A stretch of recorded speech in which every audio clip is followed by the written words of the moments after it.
Hello दोस्तों, आज हम जानेंगे मुगल सम्राट जो के मुख्य 6 सम्राटों के बारे में। तो इसके बारे में हम विस्तृत विश्लेषण करेंगे। तो पहले हम बाबर के बारे में जान लेते हैं। इनका जन्म 1483 में हुआ था और मृत्यु की बात करें तो 1530 को हुआ था। इनका शासनकाल की बात करें तो 1526 से 1530 तक हुआ था।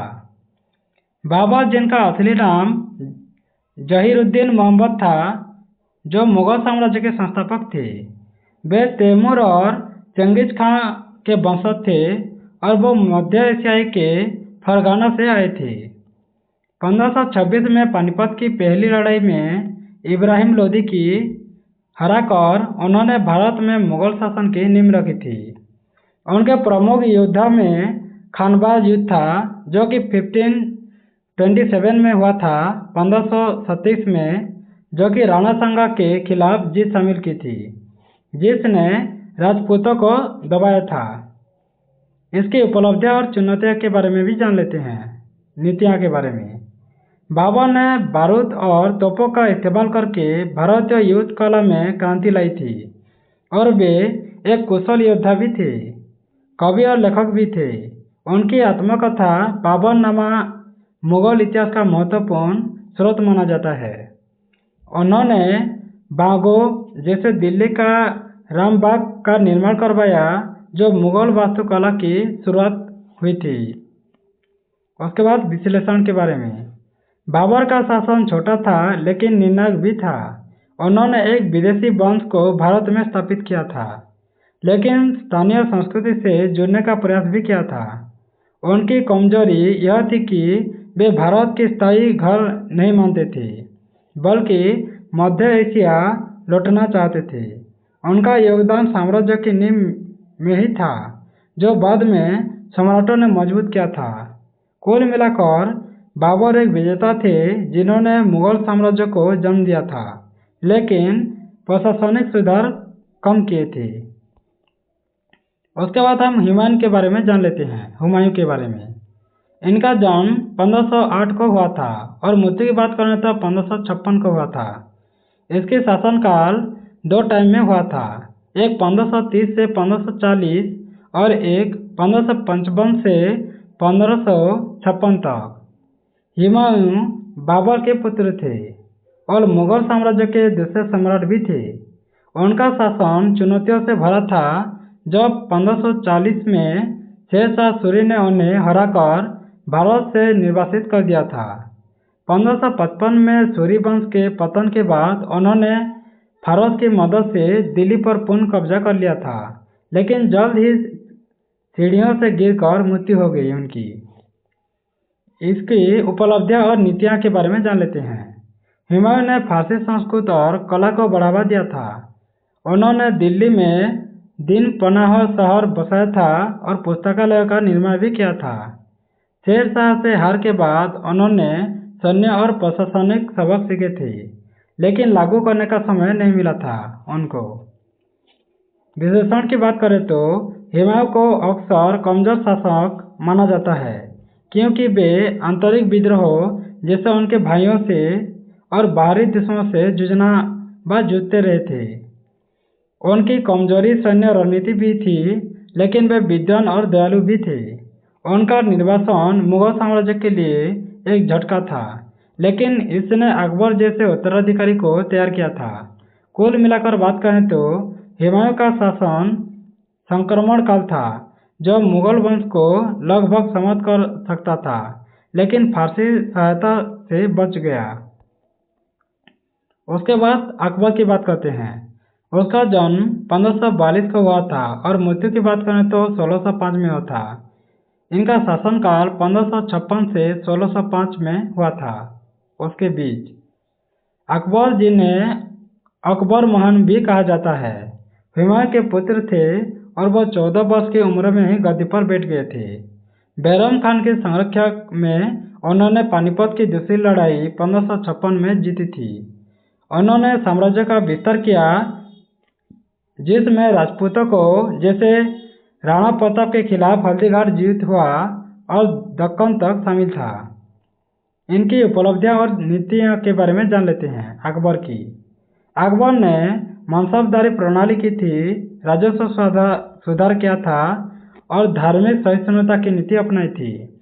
उन्होंने दिन ए इलाही धर्म की शुरुआत की, जजिया कर हटाया था और हिंदू मुस्लिम एकता को बढ़ावा भी दिया था। कला में फारसी भारतीय शैली मुगल चित्रकला भी विकसित की थी और फतेहपुर सिकरी शहर भी बसाया था। इसके विशेषण के बारे में जान लेते हैं थोड़ा। अकबर की। अकबर मुगल इतिहास के सबसे सफल शासक थे। उन्होंने ताकत, प्रशासनिक नवाचार और समावेशी नीतियां में थी, जिसने साम्राज्य को स्थिर और समृद्ध भी बनाया। कमजोरी उत्तराधिकारी संघर्ष भी थी, लेकिन उनका प्रभाव लंबे समय तक रहा था। वे एक दूरदर्शी नेता थे जिन्होंने मुगल साम्राज्य को चमत्कार पर पहुंचाया था और भारतीय इतिहास में धार्मिक सद्भाव का प्रतीक भी बने थे। उसके बाद हम जहांगीर के बारे में जान लेते हैं। इनका जन्म 1569 को हुआ था, 69 को। इसकी मृत्यु की बात करें तो 1637 में हुआ था और इसके शासनकाल 1605 से 1637 तक हुआ था। जहांगीर, जिनका असली नाम सलीम था, अकबर के वो पुत्र थे। उन्होंने विद्रोह कर गद्दी हासिल की थी। उनके शासन में कंधार फारसियों से छिन गया था, लेकिन साम्राज्य स्थिर रहा। इनकी उपलब्धियां और नीतियों के बारे में जान लेते हैं। जहांगीर की। जहांगीर ने न्याय की घाटी लगवाई थी और कला को बढ़ावा भी दिया था। यूरोपीय व्यापारियों जैसे सर थॉमस रो को अनुमति दी थी, जिसने व्यापार को बढ़ावा दिया था। मुगल चित्रकला उनके समय में चरम पर थी। विशेषण के बारे में बात करें तो जहांगीर एक कला प्रेमी भी थे, लेकिन उनकी कमजोरी शराब और नूरजहां, जिसकी उनकी पत्नी थी, उस पर निर्भरता रह गई थी, जिसने राजनीतिक अस्थिरता पैदा की। उनका शासन अकबर की विरासत पर टिका रहा था, लेकिन विस्तार कम हो गया। वे एक उदार शासक थे, लेकिन सैन्य कमजोरियों ने साम्राज्य को प्रभावित भी किया था। उसके बाद शाहजहां के बारे में जान लेते हैं। तो उनका जन्म 1592 को हुआ था और मृत्यु की बात करें तो 1666 से मृत्यु हो गया। और इनके शासनकाल की बात करें तो 1628 से 1658 तक। शाहजहां जहांगीर के पुत्र थे। वो मुगल वास्तुकला के स्वर्ण युग के प्रतीक भी थे। उन्होंने उत्तराधिकारी युद्ध में भाइयों को हरा दिया था। इनकी उपलब्धियां और नीतियों के बारे में जान लेते हैं। शाहजहां की। ताजमहल जब पत्नी मुमताज के लिए बनाया गया था और लाल किला, जामा मस्जिद जैसी इमारतें भी बनाई थी।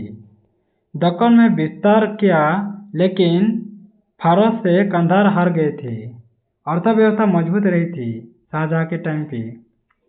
विशेषण की बात करें तो शाहजहां की ताकत वास्तुकला और सांस्कृतिक योगदान में भी था, लेकिन भव्य निर्माणों ने खजाना खाली कर दिया था। उत्तराधिकारी युद्ध में औरंगजेब द्वारा कैद ने साम्राज्य को कमजोर कर दिया था। वे एक रोमांटिक और कलात्मक शासक थे, लेकिन आर्थिक बोझ ने पतन की शुरुआत कर दी थी।